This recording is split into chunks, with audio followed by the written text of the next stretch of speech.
Did she say what kind of animal it was that attacked her? So yeah, they're saying it's some type of animal attack. Statistically, there's been more animal attacks, mysterious deaths, people gone missing. In other news, local authorities remain perplexed by the animal attacks. What attacked you in the woods? An animal. What else could it have been? Welcome to the first official episode of It Was an Animal Attack. I'm Sandile. And I'm Fadzai. And we are your home for the supernatural drama series. We are here to begin our journey, or rather our retrospective into the Vampire Diaries. And our first subject, we'll say, of retrospection is none other than Vicki Donovan. Now you might say, Vicki Donovan, of all the characters in the Vampire Diaries, that's going to be your lead charge, your primary start. But Vicki really marks the beginning of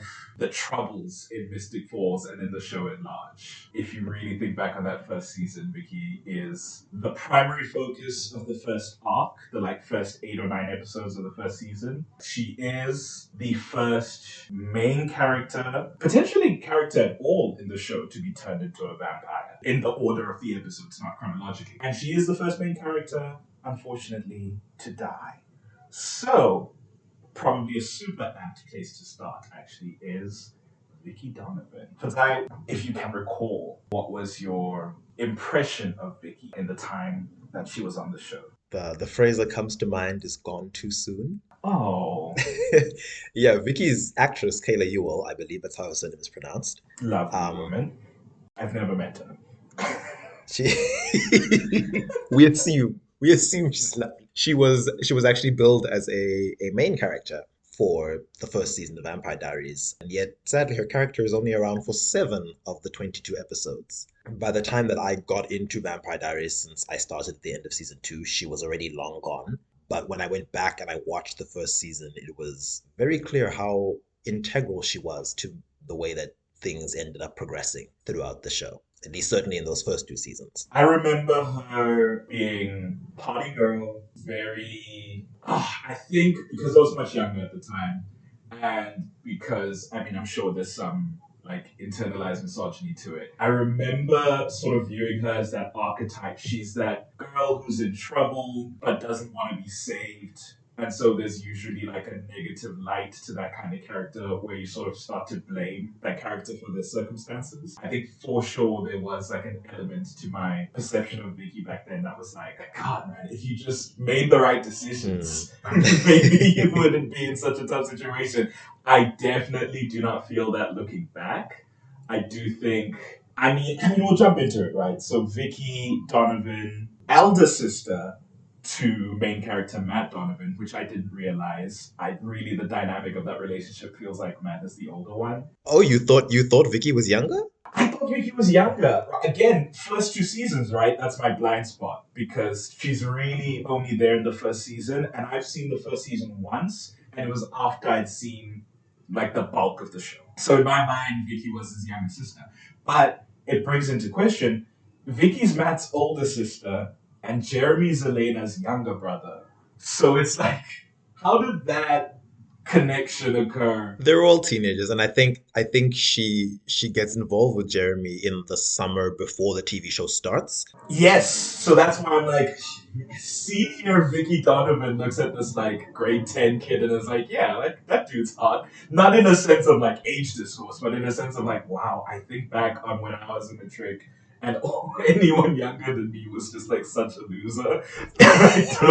Technically she would have still been a junior. She wouldn't have started her senior year yet. So junior and a freshman, for what it's worth. Oh, okay. Am I 1 grade up? So she's 11 and then Jeremy was 9. In the summer during which they would have started this relationship, and then they go back to school, and then he gets into grade 10 and she's in grade 12. Both minors, both teens in a small town. And of course both going through real tense situations. She didn't have a great family life. Jeremy had unfortunately just lost his parents. It kind of makes sense. So the Donovan kids grew up, I wouldn't say on the wrong side of the tracks. Within the parameters of this town where everyone's a founding family and everyone's middle to upper class to super rich, they are the poor kids by comparison. Yeah. And they're dad is nowhere to be seen, not to be spoke of, and their mother is kind of this negligent, almost nomadic kind of character. You really don't even see her until like way late into the first season. Very much partied till the sun goes down because there are no other prospects for me in my future kind of character, which is unfortunate, but she's a lot of fun. Was also the love interest of main character Tyler Lockwood. One of my least favorites. I mean, I don't like any love triangles. Oh? Was that a sarcastic O? No, it was genuine surprise. I didn't know that you were not a fan of love triangles. Oh, can't stand them. Absolutely can't stand them. To be honest, I mean this 2010s period for teen dramas and definitely supernatural dramas, just a lot of love triangles. So I can understand why they might have gotten a bit boring after a while. Yeah, but that one especially, just like, it really was about them and not about Vicky. It was like, it so often was about Tyler and Jeremy being at loggerheads than it was about Vicky, and I think that's what kind of frustrates me about it. But in the same way that I feel about all other love triangles, where it kind of gives me that vibe. But it's fine. We should just jump straight into Vicky's events on the show. Somewhat brief, but I think somewhat pivotal as well. So, pilot episode. When we meet Vicky, it's largely a introduction scene for Jeremy, who is Elena's younger brother. Again, the Gilberts have just died. Jeremy's summer has been fraught with, I guess, depression and kind of like losing his direction in life.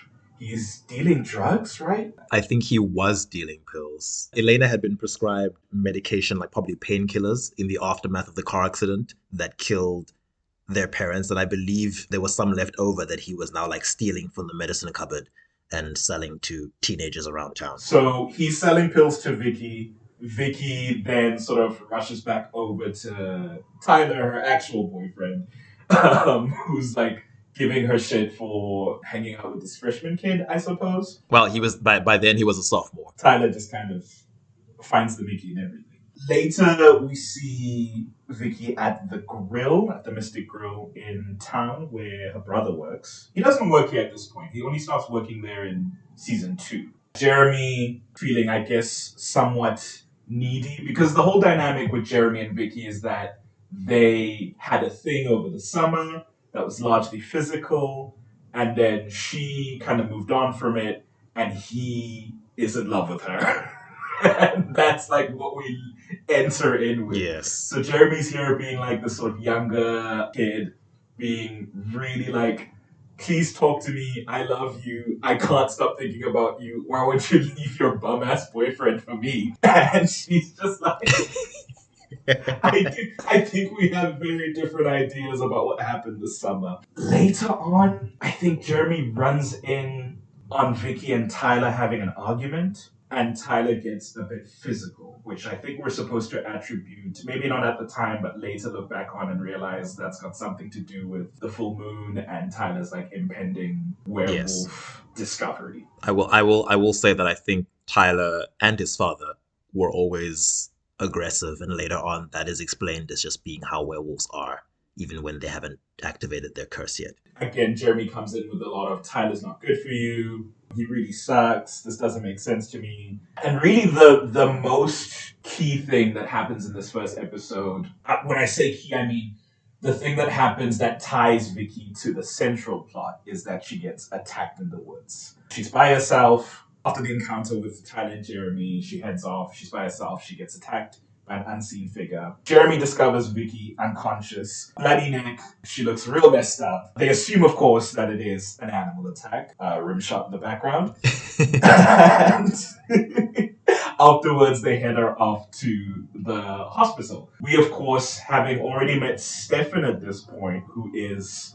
the first vampire that you meet at the show, we have to assume blood on the neck, wound on the neck, vampires exist, this must be another vampire that's attacked her. And Stefan makes the same assumption. Somewhere at the end of the episode, I think, is when Damon shows up and Stefan realizes that his brother's attacked. That's really Vicky for the first episode. They pick up from that in The Night of the Comet, which is the second episode, where she's just kind of unconscious for most of the episode, and it's Matt and Jeremy occasionally like checking up on her. I think Matt stays there the whole night that she's in hospital and then comes back the next morning. And she's been screaming, apparently waking from unconsciousness and screaming. And at some point she mentions vampire. And Matt hears that and takes that to Elena. But later onwards, when he comes back and he asks her explicitly what attacked you in the woods, she then says it was an animal. I think in between, Stefan manages to sneak into the hospital to get to a room to like try and compel the memory out of her because he's concerned someone knowing about vampires is going to expose him and I mean any other vampire who's kind of like living peacefully. They're not necessarily so concerned about other vampires very early on in the show, I guess because they believe to be the only ones in Mystic Falls at present. Yes. I guess because Mystic Falls, so specifically in the 1800s, had like a big burning of vampires. Yeah, and because the Founders Council has been actively trying to keep them out for so long. Right, but are the Salvatores aware of that? I think, given that Stefan at least seems to have been popping in and out of Mystic Falls every couple of years, that's why he knows who, quote unquote, Uncle Zach is. And later on, when the Founders Council does become aware that there's definitely a vampire in town, one of them, I can't remember who it is, between the Lockwoods and Carol Forbes, one of them is like, they're back. So clearly, they were under the impression that there were no vampires in the town for quite a while. And I guess, of course, he was in Mystic Falls as late as 3 or 4 months before the pilot when he rescues Elena from the car crash. Yes. So he must have known that. He must be aware of like the goings on in the town. But yes, Stefan heads into hospital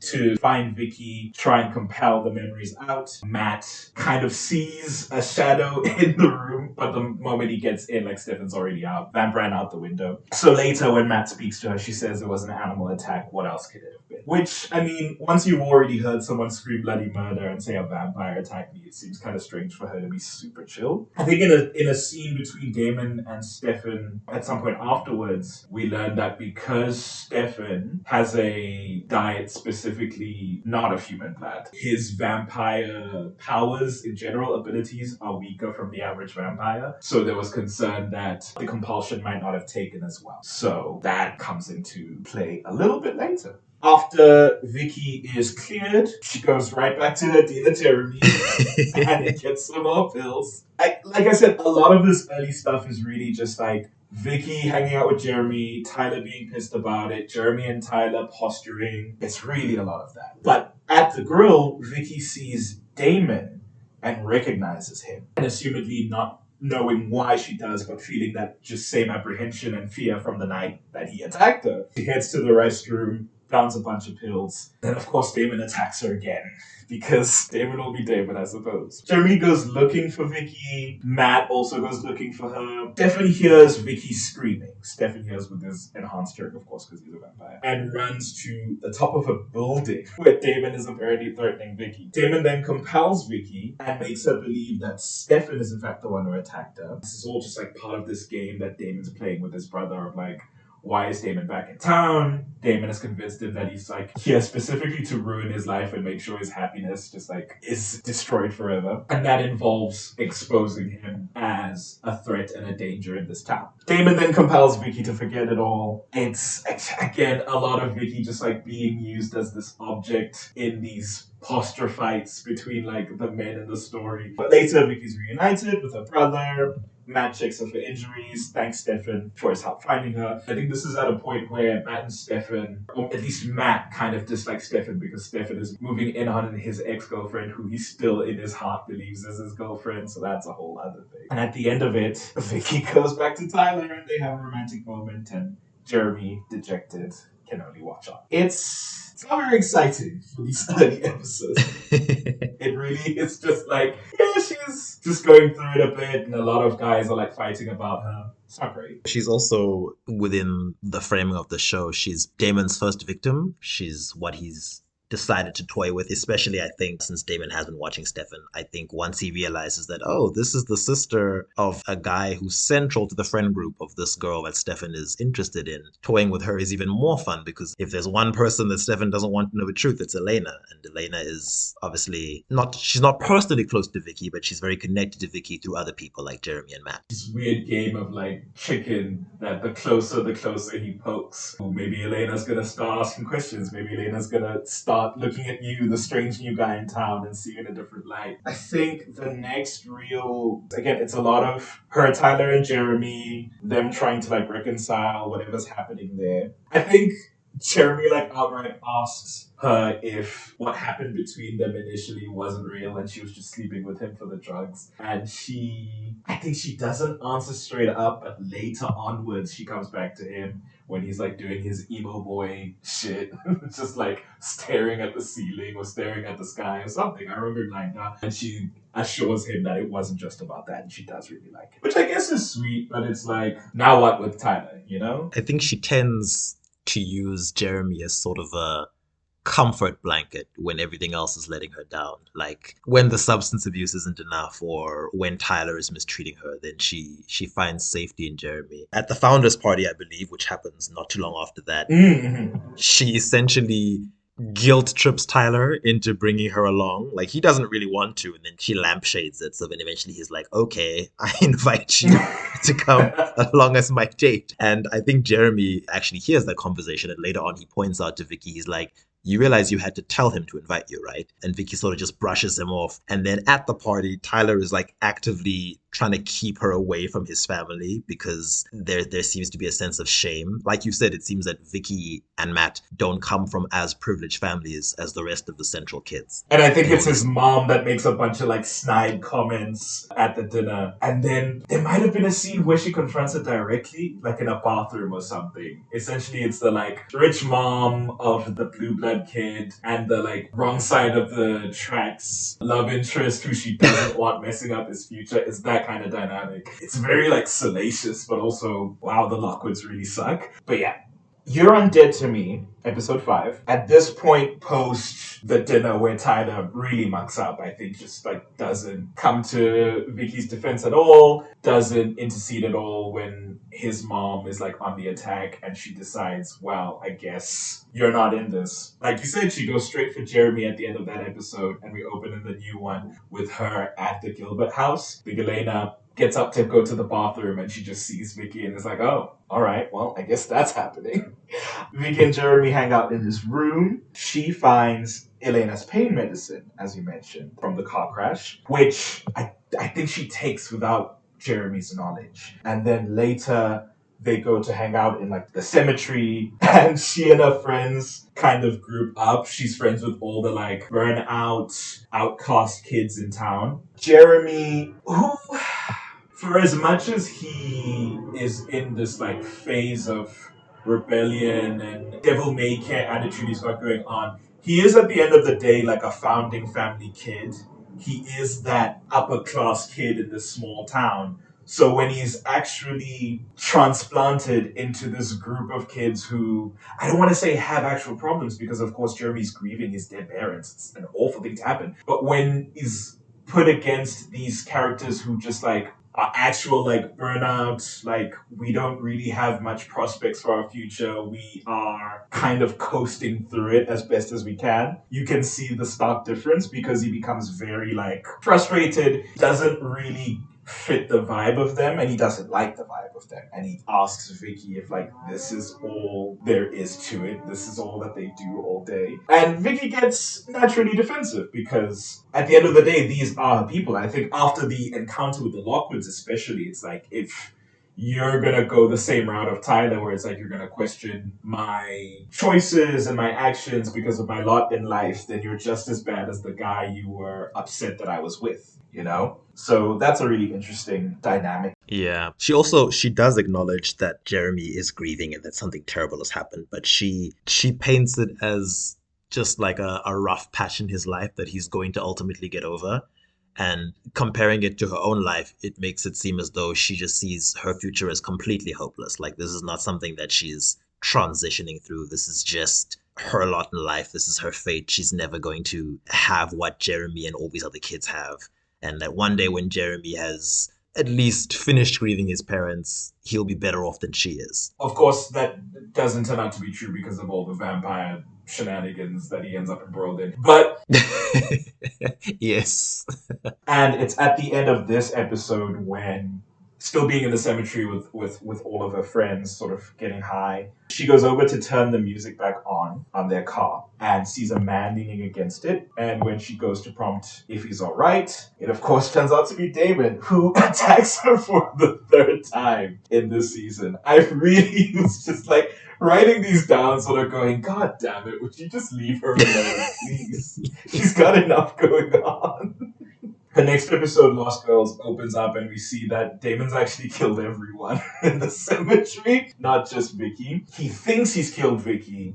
Vicki wakes up when he's busy trying to burn all the bodies and like cover his tracks. When he's going to douse Vicki with alcohol, she wakes up. Oh, Stefan gets his ring at some point in a prior episode, and I think that's why Damon's acting out and like attacking people in town to try and push Stefan's hand. He ends up trapped at their boarding house. When it's daytime, Stefan's going to be bringing him his ring, but he's brought Vicki to the house, who's just kind of chilling. He feeds her his blood because, I mean, at first I believe it's just to like heal her so she doesn't die, since she managed to survive. I think he calls her like a fighter or something. Yes. But then, because of her like naturally addictive personality, she starts getting a high off of his vampire blood. And so they spend some time feeding off each other and partying and like drinking. It's this very like bizarre sequence of events where it's like, I'm sure rationally she knows this is the guy who's attacked her, but he could very easily just compel her to forget that, I'm sure. She pulls a picture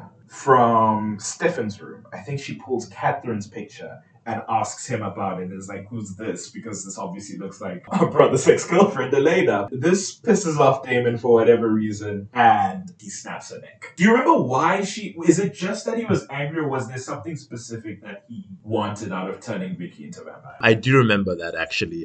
Vicki is opening up to him about her worries and woes. She actually compares herself to Matt in that scene. Obviously, they have the same family, but she feels that, unlike her, Matt actually has a future. Despite the fact that Elena and Matt are broken up, Vicki, like Matt, seems to think there's still a strong possibility that they'll get back together. And she says that, oh, Matt's destiny is to marry Elena and have babies and have this good life with her. And then she says when she looks at her future, she really can't see anything. She doesn't see herself amounting to anything. And then Damon acknowledges that, yeah, your life sounds pretty bleak. And then he takes her face in his hands and says, I think I know what can help you. And she says, what? And then he says, death, and snaps her neck, knowing that his blood is in her system. Jesus. And later on, once she has become a vampire, she asks Damon, why did you do this to me? And he nonchalantly replies, I was bored. Yeah. That's Damon like for you.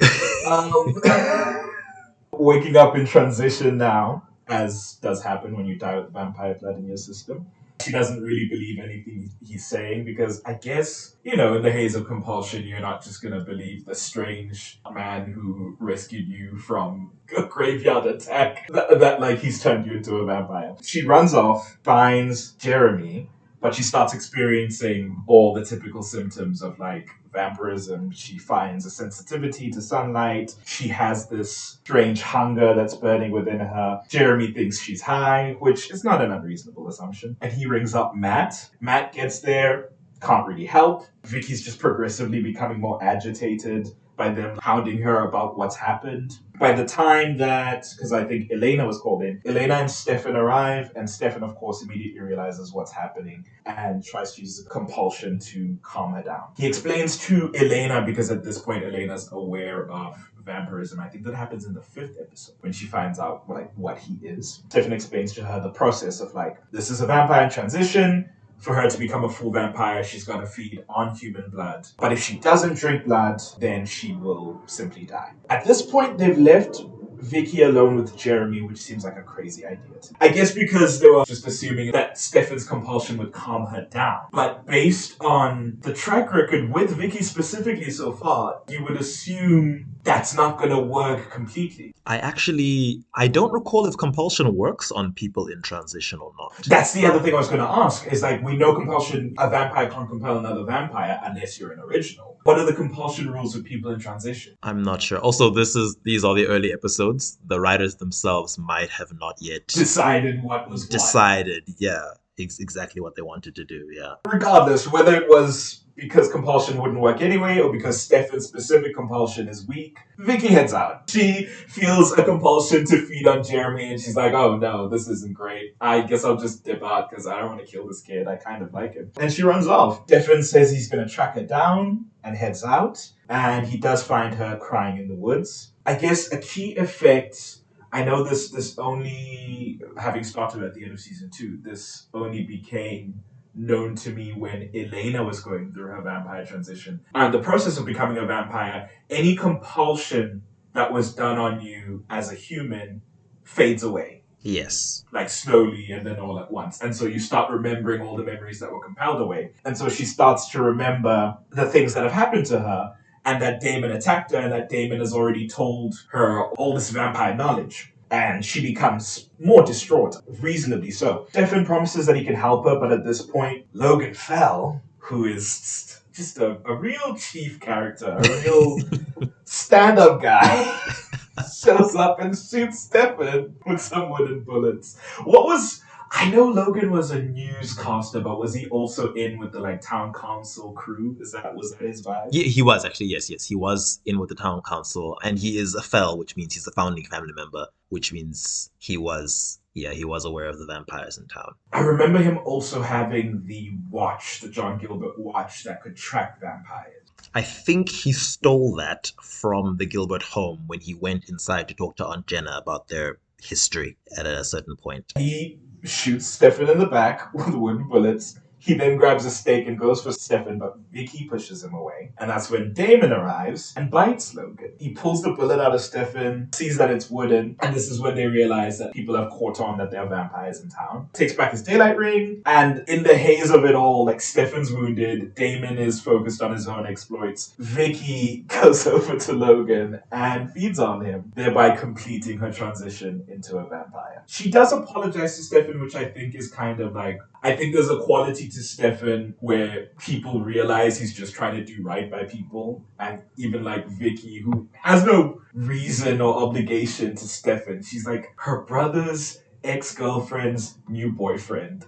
No reason to care about Stefan at all, but she does take a moment to go, I'm sorry, I couldn't stop myself, and then runs off. After that, Stefan goes back to Elena and lets her know what's happened, and then he couldn't help Vicki, but he's going to try and get her on his animal blood diet, strictly no humans. Which, there's an argument to be made, right? Because vampires and blood, it may not be one-to-one, but there is a comparison to be made to getting high or consuming any sort of risky substance, quote unquote. And Vicki, who is known to abuse substances very often, the moment she tastes vampire blood as a human, you get that sense of oh, this is another high. And so it's not an unreasonable extrapolation to go, well, if she's a vampire and you're feeding off of humans and it's this whole heightened emotional state, it might not work out as well as you hope.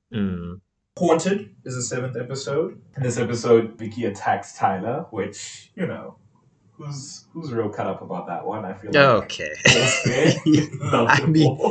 Maybe season 1 Tyler probably had it coming. Season 1 Tyler needed to get bit a little bit, frankly. The Salvatore brothers stop her. Damon compels Tyler, which is because we've had conversations around untriggered werewolves. Yes. And what does and doesn't apply. Does compulsion work on werewolves? Compulsion does work on untriggered werewolves. There's no point in the show where that is contradicted by anything that happens in later seasons. Granted, there aren't that many untriggered werewolves in the show. It is really just Tyler and then Tyler again later in the show. So not a huge sample size to work with. Stefan spends really most of the episode trying to get Vicki to drink animal blood, Damon spends most of the episodes counteracting his efforts and saying she needs human blood.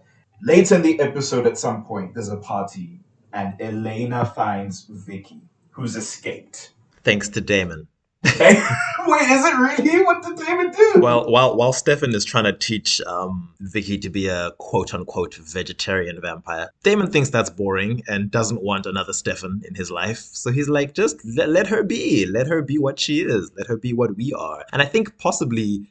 I mean, Damon later claims that he turned Vicky because he was bored, but I think possibly in as much as Damon was able to feel sympathy for anyone at that point, maybe he truly thought that vampirism was a gift. He was always happy to be a vampire, proud to be a vampire. Maybe he really thought turning this girl into an undead, blood-sucking creature of the night with heightened emotions she couldn't control, would significantly improve her life quality. Yes. He teaches her how to use the vamp speed, and then she runs away. She immediately runs away.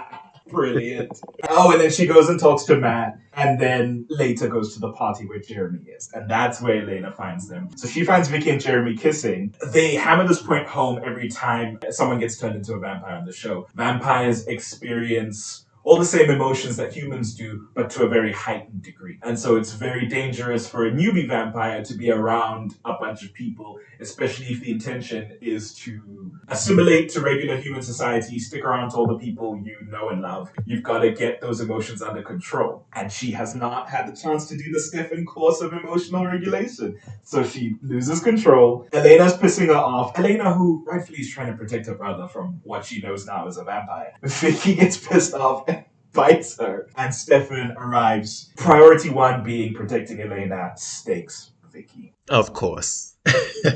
He stakes her right in front of Jeremy, by the way. Oh, who has to now watch this girl that he loves die.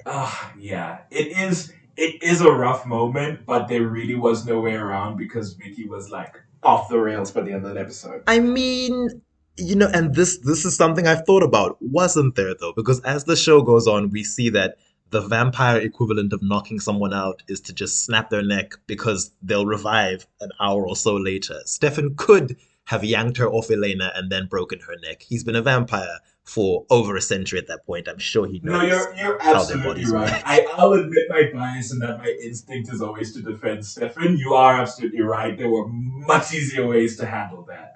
It's really kind of abrupt and unfortunate that like 7 episodes in and that's the end of Vicky as a living character.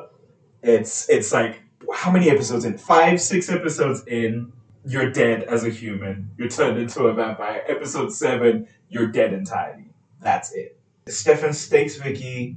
Jeremy sees it happen. Jeremy's traumatized, of course. Elena tries to comfort him, but he is inconsolable. Already we've seen that like Jeremy has been struggling to deal with the grief of his parents. In fact, his turn to substance abuse severely, Jeremy has not been dealing, and this like sends him over the edge. So Elena calls Stefan, hoping that Stefan will be able to compel Jeremy to forget that Vicky had died. But Stefan, as has been established, isn't strong enough to do that. And so they have to rely on Damon to do it. He does volunteer to do it, which can be read as like, oh, generous Damon. I think to an extent, Damon can at least acknowledge that he is responsible for this Vicky fiasco.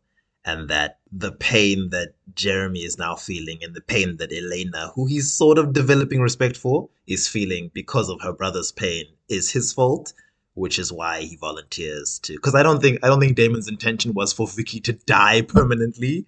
He thought he was gifting her with vampirism because it would be fun for him to watch and just a gift for her. Damon compels Jeremy to forget and leaves select memory vibes to make him believe that Vicky had just left town and that Jeremy would miss her, but ultimately it was for the best. Which is an insane choice when, granted they're up against the wall, but, Matt is still very much in town. Matt, Vicky's alive and well brother who has received no communication from her. If I recall correctly, I think they do fake communication from Vicky to Matt saying that she's left town. Using well. her phone? Oh, no. That's sad. So there's that. I mean, Matt didn't need to be compelled because he hadn't watched her die and, he hadn't seen her be a vampire. It's rough. R.I.P. Vicky. Really, the only person concerned, and I mean, this is a function of, their family standing in the town, and the fact that like not very many people in the town had like a high opinion of her. Really, just the sheriff is the only one asking questions about where Vicki Donovan's gone, and all the main characters have prepared the story to tell. Vicky's left town. Nobody knows when she's coming back. And of course, Liz Forbes kind of has to just accept that. That's in episode 8. And we don't really cover anything about Vicki until towards the end of the first season, episode 17. Because at this point, everyone's working up the assumption that she's left town, but the Salvatores have very much buried her body in the woods here in Mystic Falls. In Let the Right One In, the 17th episode of the first season, there is a storm that occurs. Caroline's driving to some family to do, I think she and Matt are like kind of vibing or potentially already dating at this point. So she heads out for Matt. She's going to a family thing. It's a terrible storm. Roads are closed. She gets stuck in the mud as she's trying to drive. She's got no cell reception. Because she can't call anyone, she gets out. I think she gets out like, can you hear me? Can you hear me? And she slips and then she tries to grab on to steady herself. But then that begs the question, how close did they bury her to the road? I think the storm was just causing a lot of the earth to shift because of like a landslide type effect. Yeah, the body was basically exposed, and I think there is a scene earlier on in the episode, if I'm not making this up in my mind, where someone gives an offhand comment about the storm affecting the land around, which I think was meant to be a foreshadowing that, oh, any buried bodies that might be in town, if it's a shallow unmarked grave, you might want to go check. You better check in on that. Caroline steadies herself on a tree. She sees that what she's grabbed is not a tree root, but a human arm. The news is spread. Matt and his mom, Kelly, who has come back to town at a convenient time, are getting ready for dinner, and Caroline is there with her mother, the sheriff, and they inform the Donovans that Vicky's body has been found. Liz calls the mayor to let him know. They tell Tyler. Jeremy overhears this. I don't know what Jeremy's doing at Tyler's house. Maybe there was an event going on or something. I don't know. Isn't there always a Lockwood event or a town event going on in Mystic Falls? But that's how everyone finds out that Vicki is actually dead. Crops up again. Oh man, no. That really is it. For the first season. For a good long while. For the first season and the second season. Because in the second season, she only comes back up at the very last scene of the very last episode. But definitely the ripple effects of her presence are felt throughout that first season. I think it's guilt for what he does to her that slowly starts making Damon realize that there actually are consequences to my actions. Maybe I should consider the things I do before I do them. That begs the question, why Vicki? Because I'm sure there's a trail of bodies behind Damon on his way to Mystic Falls to come like torment his brother, right? Like, why this one? Is it because you've now decided that like, hey, you actually want to stick around because there's this girl that you're interested in? I think it's the Elena of it all. Vicki is Elena's little brother's love interest, and the ex-boyfriend that Elena still very much cares about is Vicki's brother. Is that guilt, though, in the sense of remorse? Or is that guilt because you don't want to appear in a bad light to this person? You want to see you as like a viable prospect? No. At that point, Damon is not interested in Elena as a viable prospect. I think he just... Remember, this is still a Damon who wants to get Catherine out of a tomb. So I think at this point, Damon is just realizing that, oh, Elena is a human being that I might have some semblance of fondness for, and I feel bad that I made her feel bad. So you think season 1, Damon and Elena, purely platonic? I think season 1, pre-discovering that Catherine was not at the tomb, in Damon's mind. Because, you can look at someone and think they're attractive. You can think that someone is an they look interesting exactly person. like the woman you're in love with. Yes, but that doesn't necessarily mean that you are going to pursue them. I don't think Damon truly had an intention of pursuing Elena at that point. I think initially it was just the seeds of a friendship slowly being planted, and then post-empty tomb, well, it wasn't empty. There were 26 people in there. Right. But Post-Catherine-less tomb, then Damon is now dealing with the fact that he's been lied to by her and all that nonsense by Catherine. And I think that's when he starts to fall out of love with the idea of Catherine and start to see Elena as a prospect. And I think maybe that's why Vicky was a main character for those 7 episodes. She's pretty integral to the plot, and she sort of ties different main characters together who might not otherwise be all that concerned with each other's feelings. It is colloquially referred to as the Vicky chapter. I think the first season split up into 3, and it's the Vicky chapter, and then it's the Tomb chapter, and then it's I forget what the last one's called, but it's essentially when the town council is prepping to kill all the vampires. Regardless, it's a huge jump to when we see her again in the finale of season 2. For context, this is after, a torrent of events, truly a full season of danger and trauma and death and awfulness. But the core thing that's happened is that Bonnie, our resident witch, our bad bitch, who is dating Jeremy in season 2, at least by the end of it. Yes, by the end of it. Newly minted relationship. Uses magic against the warnings of her grandmother and her ancestors to revive a just gunshotted Jeremy.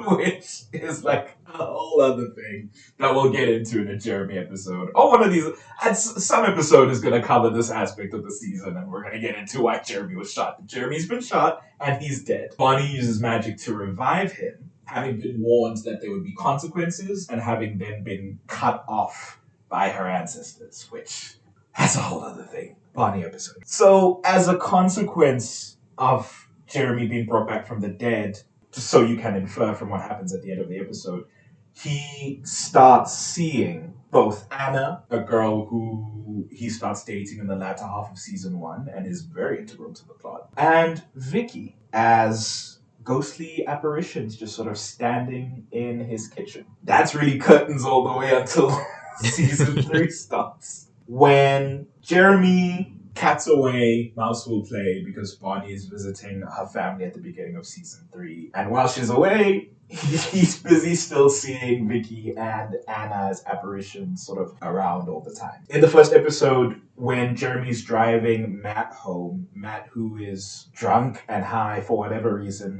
there's a lot of horrible things happening, so just pick one. He suddenly sees Vicky in the car pleading for help. And he says Vicky, Matt's confused, but Jeremy just pretends it didn't happen and keeps going. But as he switches on the headlights, Anna's also there. When they get back, Matt asks him why he said Vicky. Jeremy says that he keeps seeing Vicky, and Matt chalks it up to trauma and grief because he sees Vicky all the time. He just misses her so much, so he's conjuring the image of her. But in the next episode, Jeremy tells Matt that he's seen Vicky again. Now, with all the supernatural stuff that's happening, it's reasonable to assume that something supernatural is going on. So he wants to try contacting her again. Matt seems opposed at first, but then agrees to help when Jeremy says that Vicky's only words were help me. So they go through her stuff, trying to find a personal item to contact her. Matt struggles going through her stuff, of course. But later he comes to Jeremy's house with some beers, said he's gone through Vicky's stuff, brought a bag of it, and Jeremy informs him that they've taken away his memory of Vicky dying. Does nobody uncompel that from him after he finds out he was compelled? Because I know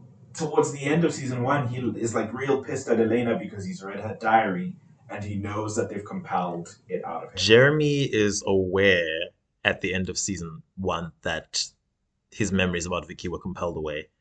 But I don't think anybody ever uncompels them. So I don't think he gets them back since he never transitions or anything like that. Because he basically read the transcripts in Elena's diary, he's aware of everything that happened.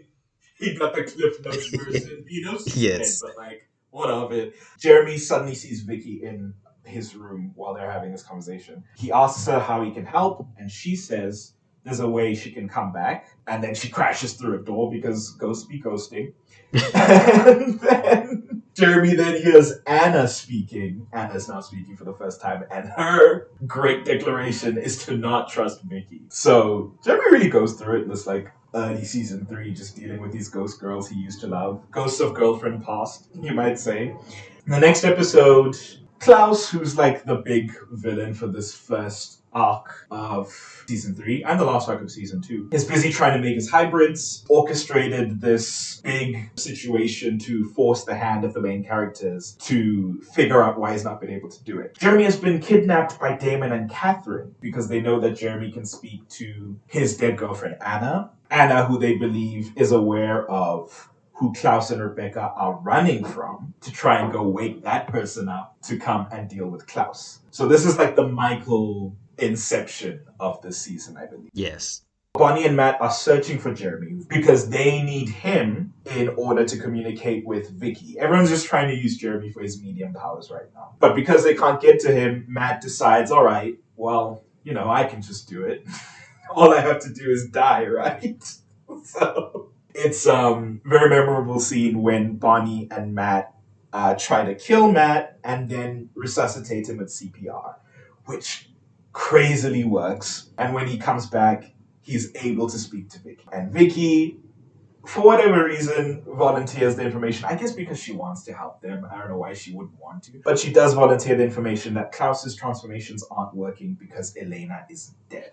At this point, this is to do with like Elena's doppelganger blood that was used to break the curse. She volunteers that information because she's already got ulterior motives at that point. Oh, right. Because at this point And that information is actually misinformation. It's a lie that his hybrids aren't taking because Elena is dead, as we later on find out. It's a bluff that Klaus calls because he's clever enough to figure out where they must have gotten that information from.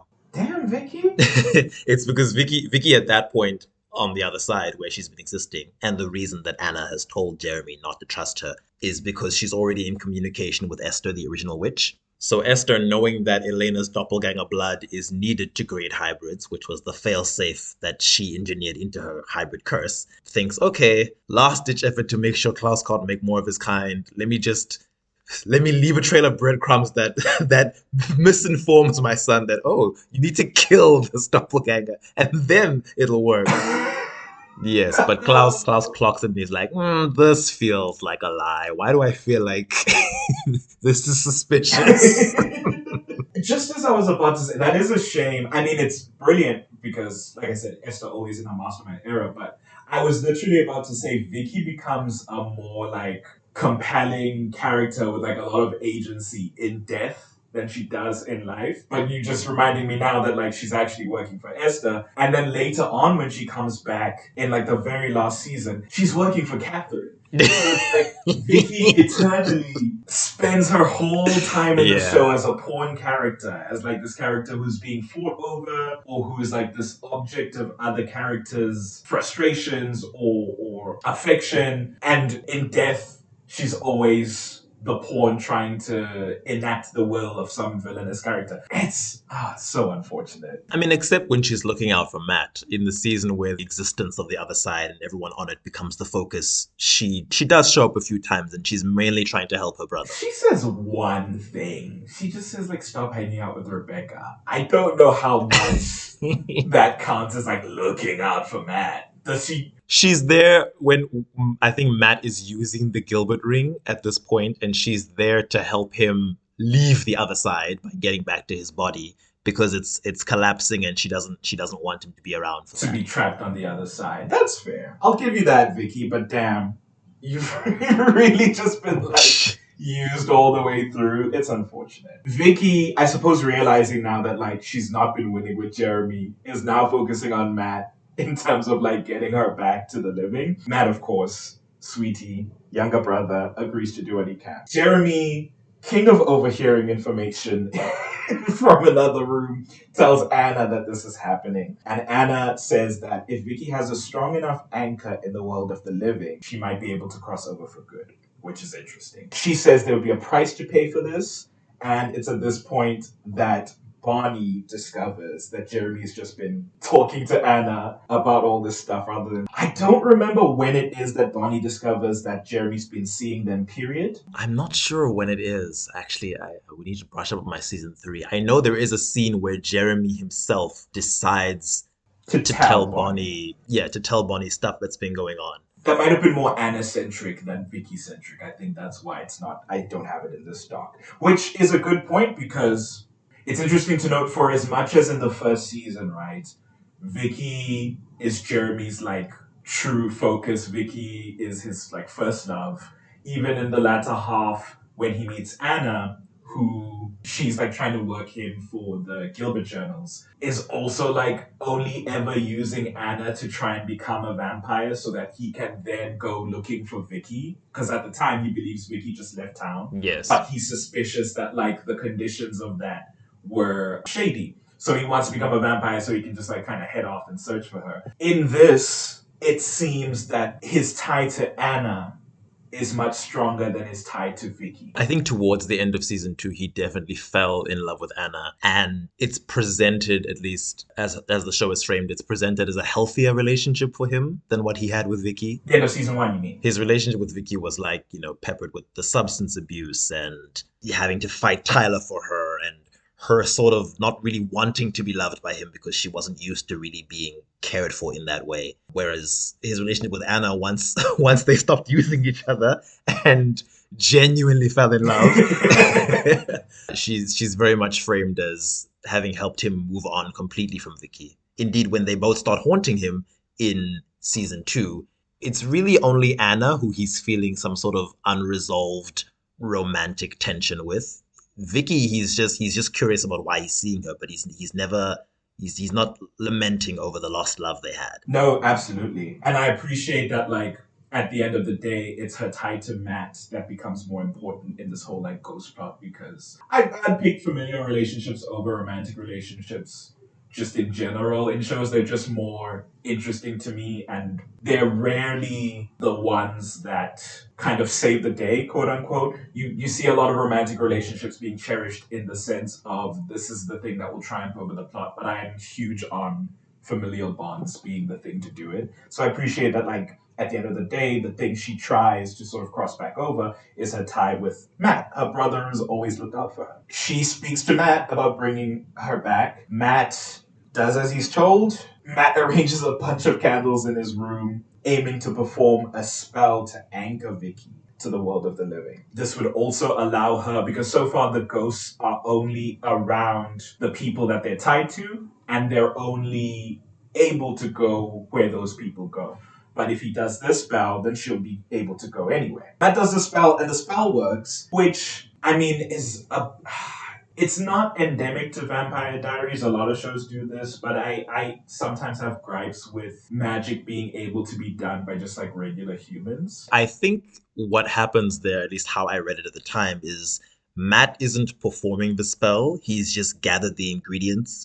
And then Esther is doing it from the other side because she's already in cahoots with Vicky at that point. Okay, I feel better about that. But like shows will do that sometimes where, and I'm sure we'll talk about witchcraft in more detail at some point, but like it really sort of, witches who are my favorite archetypes in any like supernatural show, and I always like hold to be the most interesting archetype and the one with the most potential for like creativity. I always feel like they're undercut when what they can do can be done by any Yahoo who can read a book. So that's a whole other thing, though. We'll get into that at some other point. But so the spell works, but it turns out Vicky's made a deal with Esther, the original witch as they call her, quote unquote. She can't stay in the real world unless she assists Esther in killing Elena so that Klaus can't make any more hybrids with her blood. Which, as usual, Vicky is only too happy to do. It really is just like, I shudder to call it opportunistic. What's the word for it? Where it's like, you'll do anything to further your own means. Which is like, I get she's put in a rough position, right? She's trapped on the other side. And from all accounts of the other side, it is not a fun time. And it's just like, wow, you'd really just kill your brother's ex-girlfriend. Ex-brother's, so ex-girlfriend's, ex-boyfriend's sister. Yes, your brother's ex-girlfriend and your ex-boyfriend's sister. Twofold. You've got two connections to this girl, and you'll just happily kill her to come back to life. You know what?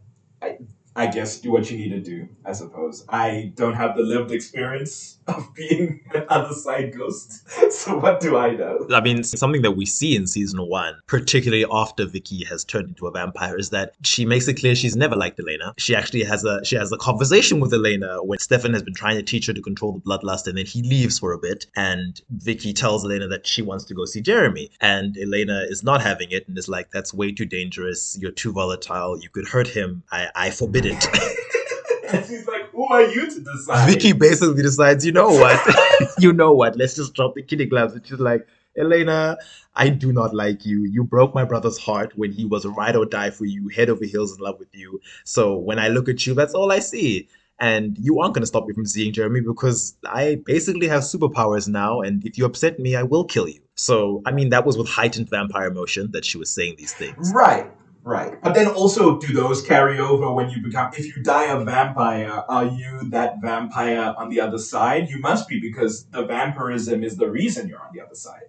Non-supernatural creatures just die and either like find peace or go to hell. But the other side entraps supernatural creatures when they die. So I would assume that she is her vampire self. I mean, there's all sorts of metaphysical stuff that would come into play there as well, which is never deeply explored. Like, for instance, vampires on the other side don't seem to have bloodlust at all. So there's that. So their physical nature might not be as overpowering anymore. And also, it's like, is the aspect of yourself that remains after you die, is that touched at all by vampirism? I mean, it took quite a while for us to even see vampires on the other side making the classic vampire face with the fangs and the veiny eyes. For a long time, it seemed that because the need to feed was gone, maybe they just lost that power until, like, I think the end of season 4, where we finally see Cole doing it. Mm-hmm. And it's like, oh, okay, so you guys do still have fangs and all that. But I was going to say, I do think that if Esther had asked Vicky to kill Jeremy, for example, in order to come back She might have said no. I think maybe she would have, she probably would have been like, ah. But Elena, she was like, oh, okay, no, that's fine. No big deal. I mean, no skin off my back. She's like, I just needed an excuse, honestly. She said, that little bitch Gilbert, say less. I'll do it for free. That's kind of hilarious. Vicky, the mouthpiece of the greater fandom, as it turns out. Who would have known? Dear. Shame. I don't hate Elena. I do think she's a bit frustrating as a main character, but only insofar as other main characters are. I think... no. We've got more than enough time to talk about Elena. This is Vicky's episode. Yes. She intends to kill Elena. That's where we dropped off. Elena and Rick are rushing to get Stefan in Rick's car because I'm sure Stefan's been attacked somehow. And Matt tells Bonnie that Vicky's out for blood. So Vicky, of course, does some Rube Goldberg plan to, like, kill someone, because that's the only way you can kill someone in this show. It's got to be a series of steps. It's got to be an elaborate contraption. She uses a cigarette to set a trail of gasoline on fire. This trail leads to Rick's car, which Elena and Stefan are now in. Is it a cigarette? I thought it was a blunt. In true Vicky fashion. I think she was smoking the first joint she'd been able to smoke since she died. She was like, finally, a bit of relief. That actually, I love that. That's canon now. She's got a joint. She likes other people. And Elena and Stefan become trapped in Rick's car and cannot get out. And she's just kind of chilling in the front seat while Elena's struggling to get out. I think at one point she's able to actually hold onto Elena's leg and stop her from leaving, even though at least to Elena she's still invisible. Right. Which showed that her physical presence in the world was solidifying a little bit. But yeah, she waits in the car while Elena tries to get out. Elena calls for Stefan, who then wakes up and kicks the trunk door open. And then Vicky is ripped out of the car violently, and suddenly she's next to Matt, because as it turns out, Bonnie's done a spell to undo the one that made her corporeal. Matt then tells her she's gotta let go, and she disappears. And that's second curtains for Vicky. Or is it third at this point? Yes, it's third. Because first was when she died as a human, second as a vampire, and now this third time she's been dismissed as a ghost. Poor Vicky can't catch a break. Can't catch a break. I mean, at least she got to smoke one time before she left. One last joint before it's back to eternal torment. Good for her, frankly. I mean, that's episode 6 of season 3. 2 seasons will go by before we see her again. And it's what you mentioned, actually. It's 500 Years of Solitude is the iconic episode where Catherine's dying. And where everyone was going, damn, finally Catherine Pierce, after so long tormenting everyone, is facing her comeuppance. Everyone's waiting for Catherine to die. I believe Bonnie is the anchor to the other side at this point. And Matt asks if Bonnie can see people on the other side. And she says she sees a lot of people, including Vicki. Yes. And this is when Vicki appears to tell him through Bonnie that she loves him and she's always watching over him. So, that's one nice sweet moment that occurs in the middle of season 5. I think later in episode 18, she's mentioned again. This is when the travelers were causing a ruckus in town. This is also a bit of a blind spot for me because when the travelers show up, everything starts getting very hazy as to what exactly was happening. But Matt is on the other side because he's died with the ring on. The Gilbert ring that he has from... Who does he get his Gilbert ring from? Does he get Rick's one or Jeremy's one? I think he gets... I don't know. I think he gets Jeremy's one. Rick's one is turned into part of the indestructible White Oak There State. you go. Okay. So he gets Jeremy's. He's got that ring on. He has been dying and then I think moving further and further away from his body every time he dies with the ring on.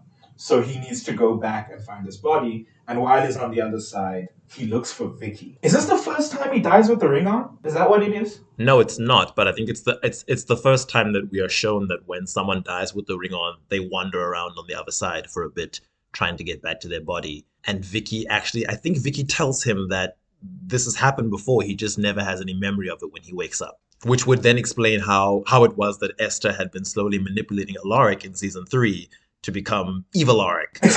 I refuse to call him Evil Alaric. I'm so sorry. What? I will always call him Evil Alaric. Oh my god. What a name. While he's on the other side, he starts looking for Vicki and he finds her and she tells him that something's wrong and that he needs to find his way back to his body. I think this is the point when the other side was falling apart. Yes. Because she gets sucked out. It says she gets sucked backwards up into a hole in the sky, which would suggest that upwards, you associate with a good thing. But as we later find out, she didn't seem to like where she was going, so I definitely didn't assume she was involuntarily being sucked into heaven. No, you know what? You're right, because I think it's in that same episode when Lexi is getting pulled away, but she sees a warm light and she's smiling, and it's hell yeah, Lexi finds peace. I guess those are not comparable at all. We'll find out, confirmed later, she has indeed been sucked into hell.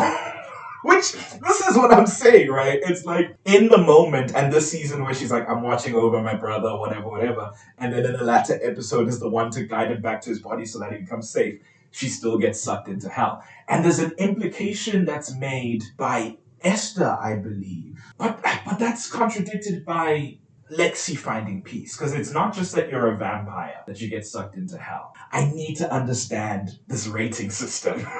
Who gets to find peace? I mean, for starters, it's Vampire Diaries, so contradictions. The longer the show goes on, the more there are. But I think that maybe Lexi finds peace because she lets go of the concern she has for the people she left behind, i.e. Stefan. And whereas Vicki, I think, was still always very worried about Matt, so maybe that's why she wasn't able to find peace before the other side gets collapsed. And I think maybe the structure of the other side, I mean, we don't have anything definitive to go on, but I interpret it as the structure of the other side is such that as it began to fall apart, anyone who was unfortunate enough to still be there and hadn't yet found peace just automatically fell into hell. Hell is outside the other side.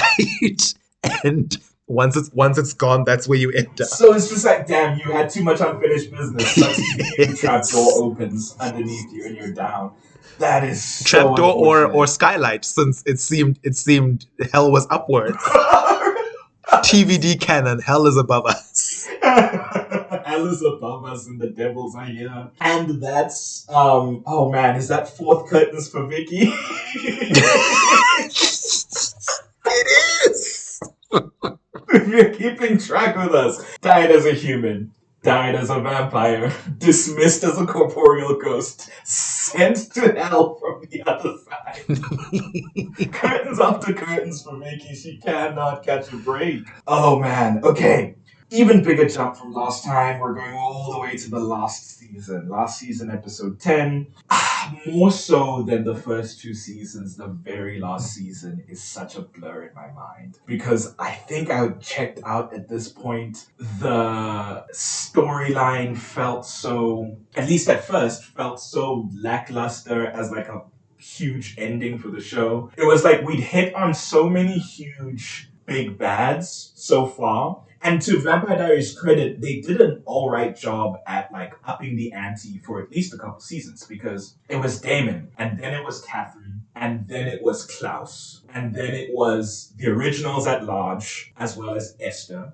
Then it was Silas. Well, I guess after that is where it really starts to like waffle because then it was the Travelers, right? But then they came back up to it with Kai. Oh, yes, definitely. I don't consider Kai to have the same kind of gravitas as the other villains did, but he was competent. He was a threat, a very like palpable threat. So he felt grand in that sense. He was also like a thing you'd seen but flipped on its head, right? He was a witch, but he was a siphoner. So the unnatural aspect of that compared to how we'd understood witches so far to be this huge force of nature was unsettling, and so that's why he worked as a villain. The heretics, in a similar way, vampires and witches are not able to go together, as by the canon that was established before that. You're either a witch or a vampire. Once you're turned into a vampire, you lose all your witchiness.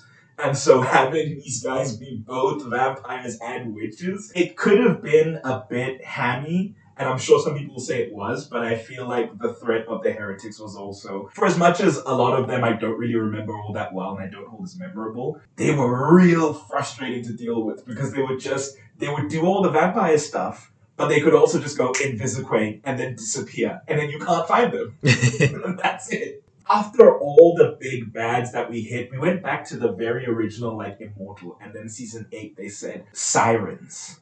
And I kind of went, well, I like sirens. I'm a huge fan of especially horror, right? Where you've got these creatures that consume men to survive. Like, it's such a big horror win. And the sirens we were presented with were just so lackluster from what I had, like, the sirens I've encountered in other media. Like, I've read this series called Water Song. It was the Water Song series. I read these books called the Water Song series, which was a YA series, but it had some pretty, like, they were very much, these are monstrous sea creatures and they will eat you. I also read one called Into the Drowning Deep. That was a really good book. Not YA, very adult, but like very much presented the horror of sirens or mermaids or any sort of like sea creatures that will eat you. And so when the sirens show up in Vampire Diaries, and they're just kind of like women who swim and are like, you know, conventionally attractive and like maybe will control you and that's it. It just felt so underwhelming. They do seem to have a true form that we don't really get to see much of because I guess budgetary constraints. Do we ever see it at all? We glimpse like creepy, gnarled looking hands, clawed fingertips, like grayish green skin. No face stuff though. No, I don't think we really see their faces properly. I think that might be where the loss was in terms of what could have been done there. I think the real clinch of doing like a siren or like a monstrous mermaid is that you need to see the monstrosity of it. You can't shy away from the whole locus of the mythology. I want to see the pretty woman transform into like big teeth, sloughing skin, like monstrous face. I want to see her eat a man on screen. So to speak. So that you feel the weight of why you should be afraid of these women. It's not just that they can control you, right? Although that is also a pivotal aspect. But the thing is, vampires can do that too. So It's not a huge, like, it's not as impactful as the Sirens' own thing when we have vampiric compulsion. So how else are you going to sell me on the Sirens? Have them eat a man on screen and have them look really monstrous when they're doing it. I think there is one scene where a siren eats somebody, but it's like off to the back of the screen and her back is facing us. So we don't see it happen. It's just implied. And I just was very underwhelmed. I guess the greater villain for that season was technically Arcadius, aka Cade, aka the devil in the TVD The universe. devil himself. I mean, that's why I qualified with the earlier bit of the season, but also when you bring in the literal devil and he's really only there for what, 3 episodes and then he's done? And then he's second to Catherine Pierce. And then he's not the last villain. Catherine's the last villain, and she's been controlling the devil the whole time. That's not threatening. He was just a dude. It's just very underwhelming. No shade to Catherine. She is always that bitch, but like, when you tell me Catherine's been in hell, running hell this whole time, and actually the devil was working for her, it really diminutizes the devil so much. I mean, Catherine is iconic, but I think that unfortunately bringing her back as a villain that we only actually see in the very last Diminishing episode, returns. because obviously Nina Dobrev was busy doing other things. It's not as impactful. Like, Catherine wasn't good as an unseen villain. Once you'd seen her, like, the mystery of her really drove season 1, but once you'd seen her, like, she was beloved because of how she was on screen, her presence, her behavior. Her manipulations, her actions, those were the cool aspects of her. Her imitating Elena and doing insurgency, like, that's the draw of Catherine. If she's like masterminding in the background from hell, I don't know. Anyway, so episode 10, Nostalgia's a Bitch. I couldn't tell you what's happening at this point in season 8. There's some bell that needs to be rung in order to bring hellfire to the town? No. The bell is being used for a different purpose at first. The sirens want the bell rung to do something. Damon is guilt-tripping himself for some reason I can't remember. Carolina and Bonnie are going into his subconscious. And in his subconscious, at the Mystic Grill, they see Vicki Donovan. She's got a bandage on her neck, and she's working there as a waitress. They track after her, and they're, of course, they ask her to take off a bandage, and they're expecting to see, like, bite marks, because, again, Vicki in the first season was Damon's play toy for, like, the first couple episodes. But it's just a hickey when they remove the bandage. There's this sense that, like, Damon's going through in his own subconscious all the, like, horrible things he's done, and I guess maybe kind of rewriting them to deal with them. I'm not entirely sure what's happening yet. I think season 8, because of the whole hell aspect of it, was largely about people facing their wrongs and their sins. So, of course, Damon, there's no shortage when it comes to Damon. It's just really the most affected by literal hell. I mean, you know, since Catherine was already dead and Klaus had left the show. He is at really that the point. only one left to, like, face a big boatload of stuff they've done, yeah. In actual reality, Peter, Matt's father, who is introduced in the last season, and Matt himself meet up in Vicky's grave. Matt tells his dad that the person who turned Vicky is currently suffering and the bell could save him. Peter tells him that he wants the person to suffer, which, you know, what can be said to that? I mean, for Peter to say that, it's like, sir, where the hell were you when your daughter was dying twice in the space of like a week? You went around. Yeah, that's really, who are you, Peter, my deadbeat dad, to suddenly be like, yeah, for my daughter, whose life you've never been in. At some point later in the episode, Matt has become compelled to ring the bell because it needs to be a Maxwell, which is Matt's father's side of the family, needs to ring the bell for the sirens' purposes. And so he is compelled by the sirens to do so. He tells his father that you've got to beat me up and then kill me so that I don't ring this bell because it'll destroy the whole town. His dad, not being with it, I suppose, doesn't want to do so. They argue. Matt starts ringing the bell, and Sybil, the like main siren, realizes that Celine, her sister siren, has the bell, because they were also at each other's throats for some reason when they were meant to be working together, but that's a whole other story. Damon wakes up, I guess, from his self-imposed torment, and just as Matt is about to ring the bell for the 12th time, because it needs to be rung 12 times, Damon comes behind them and knocks him down. He tells Peter to go away with the bell,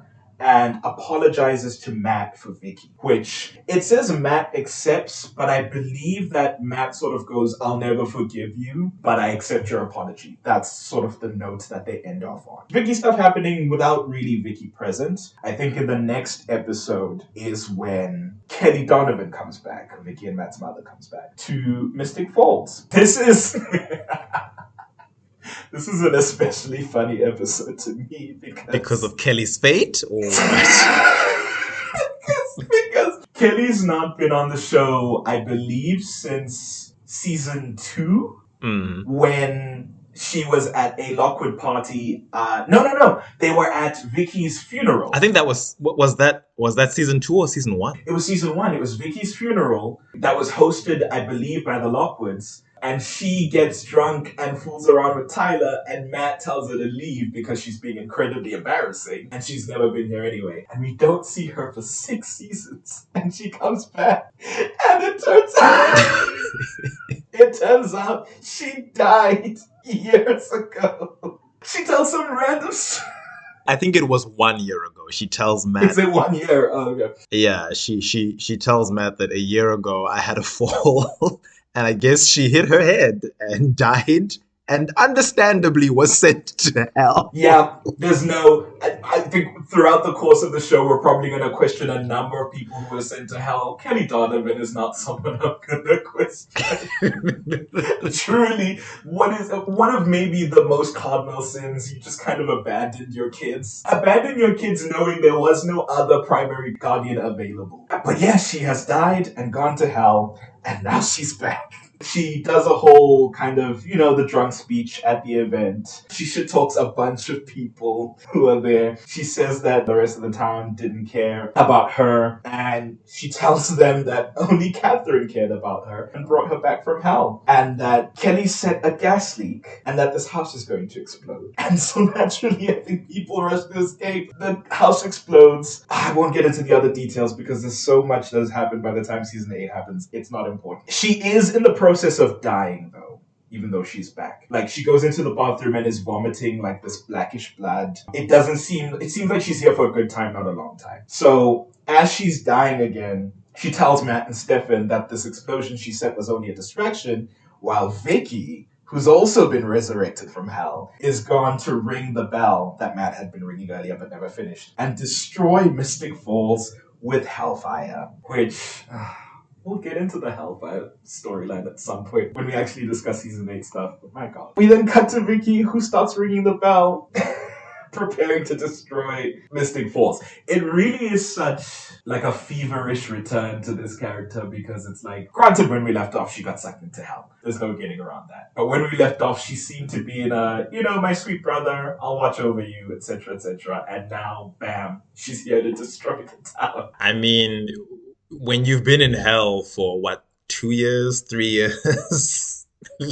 Who knows? Also, when you've been in hell with Catherine, the master manipulator, who knows what poison Catherine dripped into her ear? In the next episode, she's ringing this bell. Damon attacks her and throws her out the window. Matt is pissed off, of course, but Vicki comes back to life and tries to ring the bell again.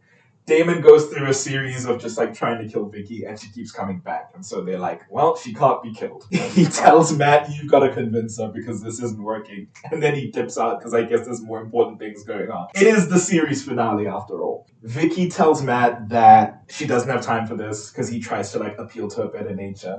She says that Catherine has promised her that she'll be free of hell forever if she rings the bell once every 5 minutes and Mystic Falls burns completely. And Vicki says that she will not stop because hell is unbearable torture. We've heard a number of times it is hell. They couch it in, it is a hell, but it is understood to be hell in the traditional sense of you're being tortured for eternity. So she's ringing this bell. Matt's like, please do the right thing.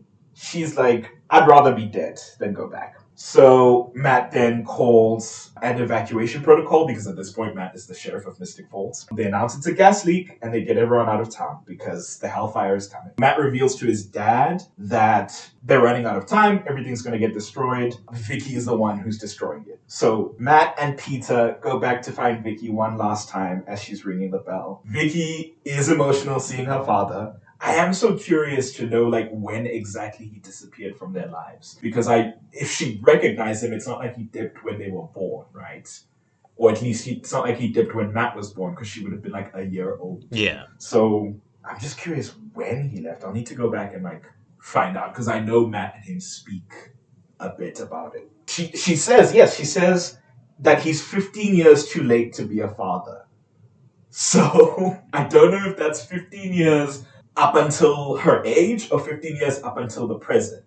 Because that could mean he left when she was 3 because she died at 18. Or, I mean, it's been 7 years since she was 18, so he left when she was 10. Maybe 10 feels more probable. It feels right. It feels more probable considering, as absent as their mother Kelly was, she seemed to be the more present parent. So I assume that Peter dipped long before that. Long story short, they have like an emotional talk.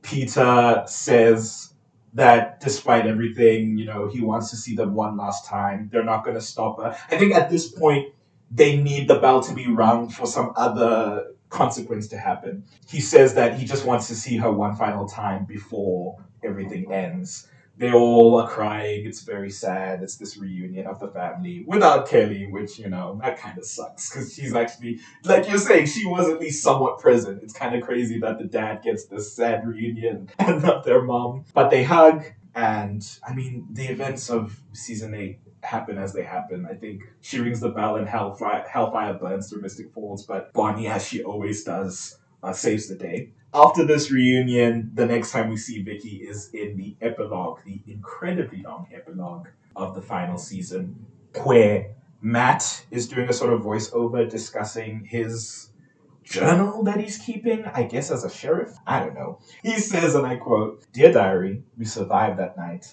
Mystic Falls is safe. I remained the sheriff. They even gave me a bench. I'm thinking of running for mayor." He's gonna be everyone on the Founders Council. Mayor, sheriff. Truly the only remaining... He's mayor, sheriff. What are the founding council rules? Because it's mayor, Wife sheriff, of mayor.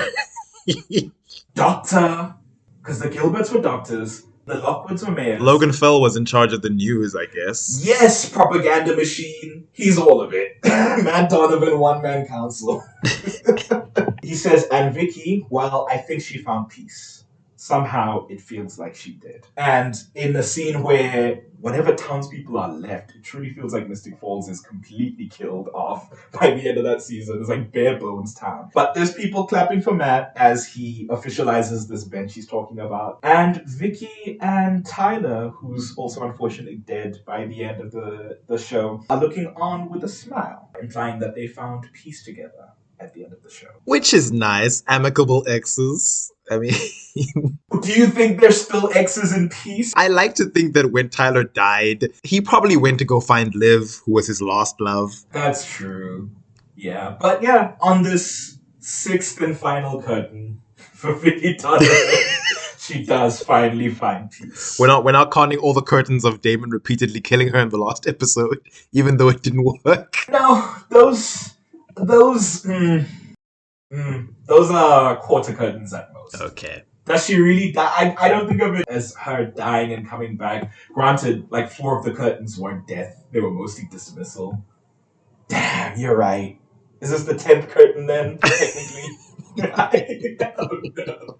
X lives and X deaths of Vicki Donovan. But yeah, that's Vicki, I mean, start to finish. It really is unfortunate that most of, if not all of her time in the show is spent at the whims of others. But I mean, she was a cool character. She had a spunky personality. She's a lot of fun to watch when she's doing devious things. And like I said, she's very much tied to a lot of integral plot points.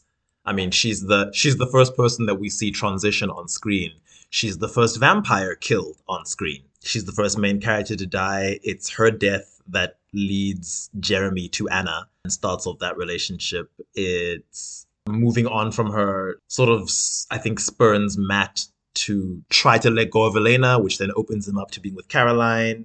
And she's also one of the first ghosts we see. She leads us into the whole arc about the other side and how the mechanics of that work and how these ghosts can become corporeal under certain circumstances, which starts happening a lot more often as the show goes on. Really ramps up. No, yeah. A lot of firsts for the show, and so only fitting that she is, in fact, our first episode. Kayla Yuo, Haven't really seen her in a lot of things after Vampire Diaries. I've seen her in one episode of Netflix's Lucifer. She was in the first season, I believe. She was some fun there. She was an actress. I hope she didn't go to hell. Which is a very huge possibility in that show. No, I think she's alive and well by the end of that episode. But yeah, a lot of fun. Really loved her portrayal of this character. I don't remember Vicky from the books, so I don't even have like a reference point to be like, not my Vicky or whatever. Granted, the books I read as like a literal child, so. All I know about the books is that in the books, she's Vicky Bennett, no relation to Matt Honeycutt. And she is attacked by Damon, I believe, in the books as well, at the beginning when he's being an antagonist. And in the books, the Bennetts are also a founding family, but because they're black in the show, they can't be because slavery. I mean,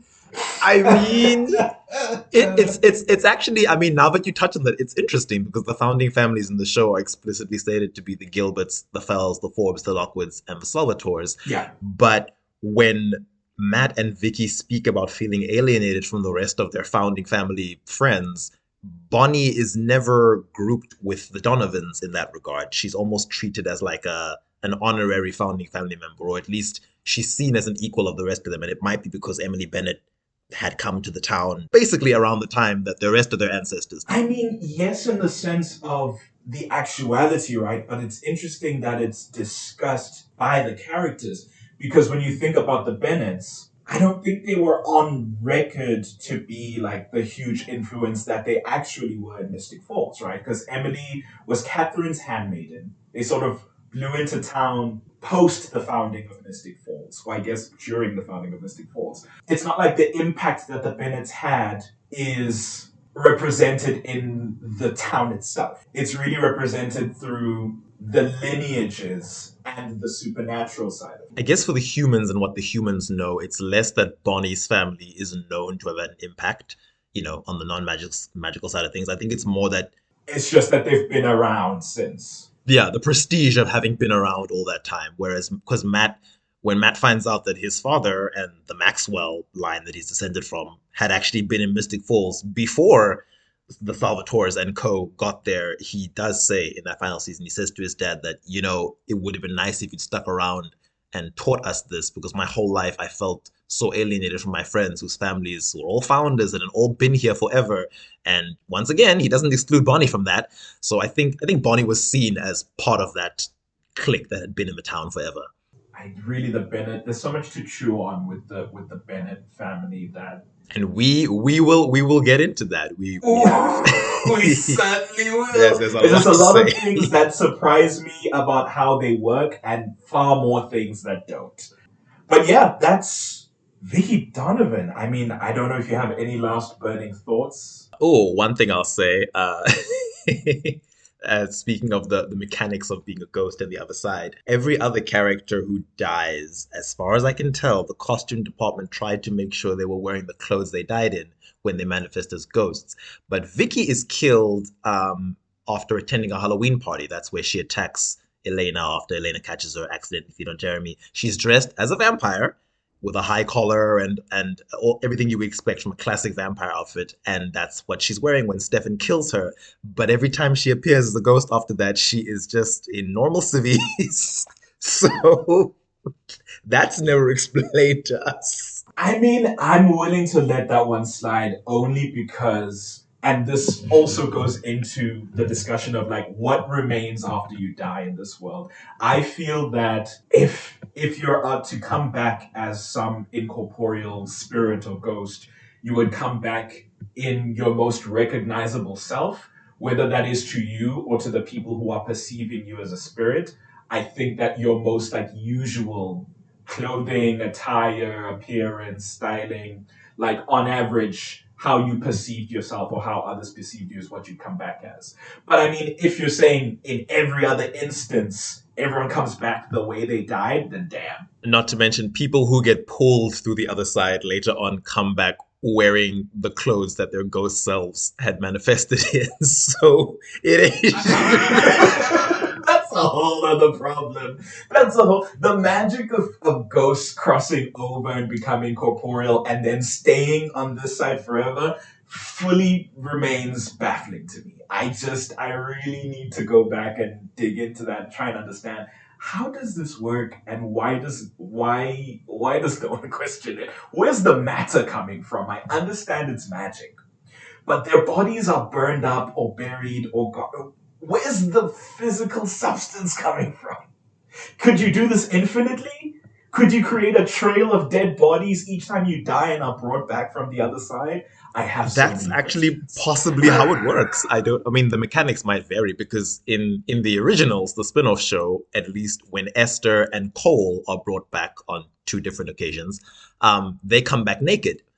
So they don't come back with clothes. That might just be how it works in New Orleans, though. The New Orleans magic is different from the Virginian magic. They were different down there in the bayou. I did not want to do an accent, but no, they really hammer home in that show that like magic is just a little bit different. It's very closed off from magic elsewhere. Like magic in the originals is very insular to New Orleans and it's very insular to their ancestors. So I'm inclined to believe that it's just like blank slate when you go into the original show as to how things work, other than the very basics. That's still interesting about Vicki.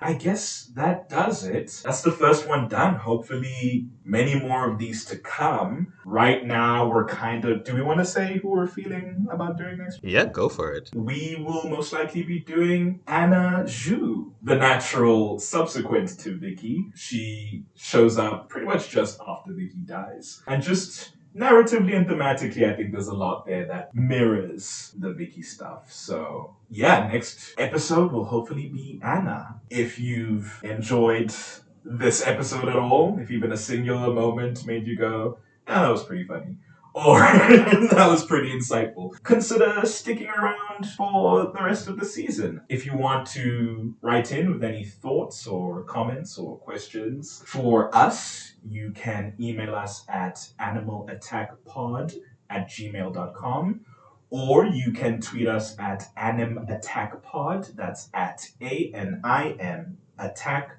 pod. You'll also find a link tree in our bio that links to all of our online stuff. So feel free to dive in. Thank you for listening and see you in the next one. You can also say goodbye.